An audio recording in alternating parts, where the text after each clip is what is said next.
Sony steals the spotlight at CES, googly eyes are taking over, and Nintendo continues to lurk in the shadows.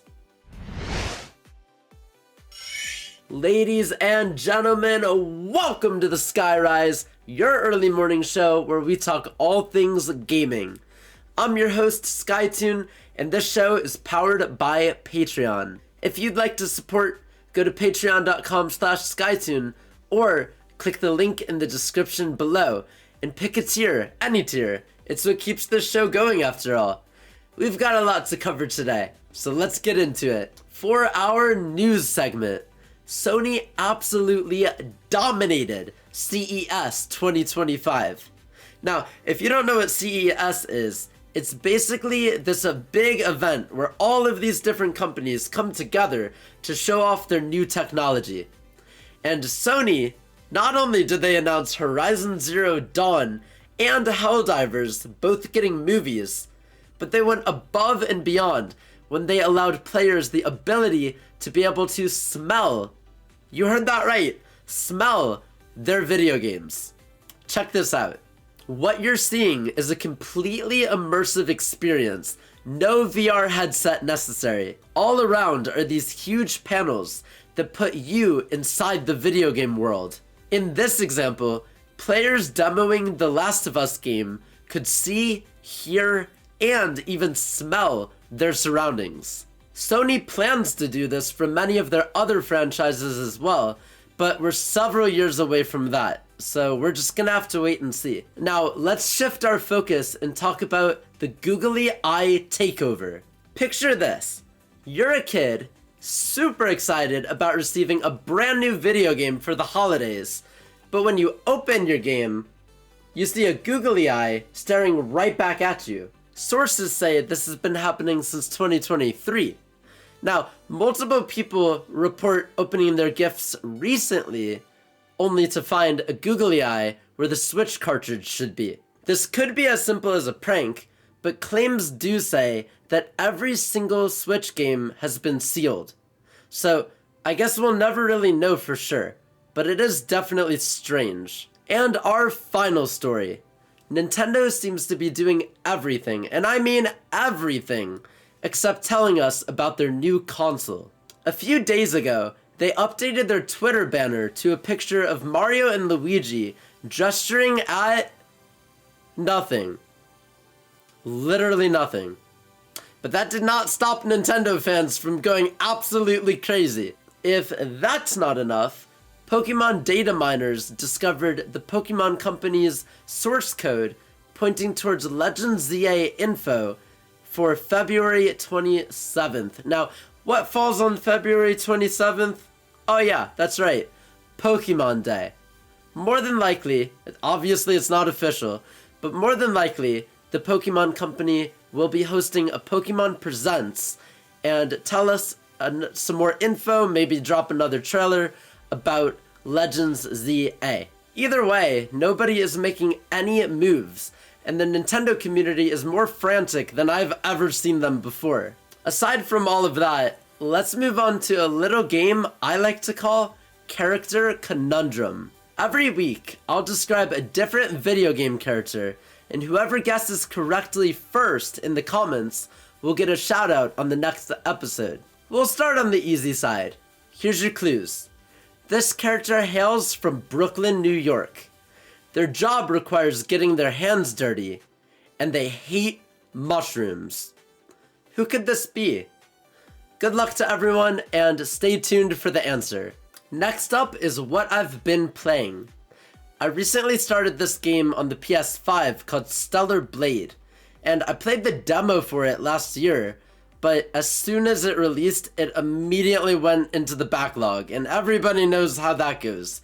So I just got around to playing it, and it's pretty cool. There's this main character, and her name is Eve. She's part of this group that's trying to save the Earth from the bad guys known as the Natiba. The combat in the game takes a little bit of getting used to because there's a lot of movesets that you have to learn, but other than that, I'm enjoying it. I even took down my first major boss too. I've also been playing Mario and Luigi Brothership. It's so fun. The only other Mario and Luigi game that I've ever played was Bowser's Inside Story way back on the DS. So far, Brothership holds up. It's a really neat experience getting to link all of the islands together, and then you meet these characters that are extremely funny. Their names are very pun-worthy. For example, there's two characters. One of them is May Kit, and the other one is Bill Dit. Do you get it? Make it and build it. The game does this all the time, and I love it. I think I'm about halfway through the game right now. I've been working on these limited time side quests that you have to do between the islands. Not many games I play have limited time side quests where if you continue the game, you're not able to go back and complete the side quests, but I'm taking advantage of this game and pretty much doing everything there is to do. More to come on both of those games, but we have to talk about the Twitch Top 5. These are the top 5 clips of the week, chosen by our amazing Patreon community members. Without further ado, coming in at number 5, In the Dark of Night. Batman? Batman in a sports bra? Coming in at number 4.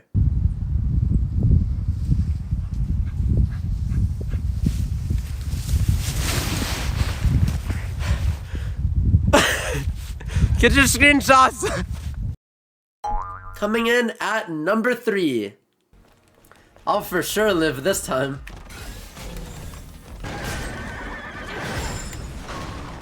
Wait, how did I block like that? What? No shot. No shot.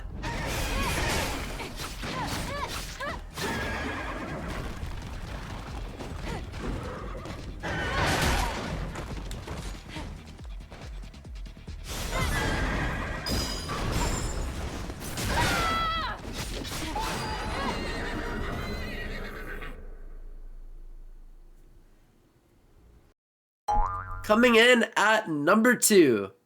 Today is January 1st, 2025, and I, Grayson Ryan Meebo, will become a full-time content creator. And finally, coming in at number 1. I feel like Bill Nye right now. As you can see, the property of matter is this is bread. This is bread right here. It has not gone in the toaster at all. Then this is what we just made. It is called toast. As you can see, there's a very big difference.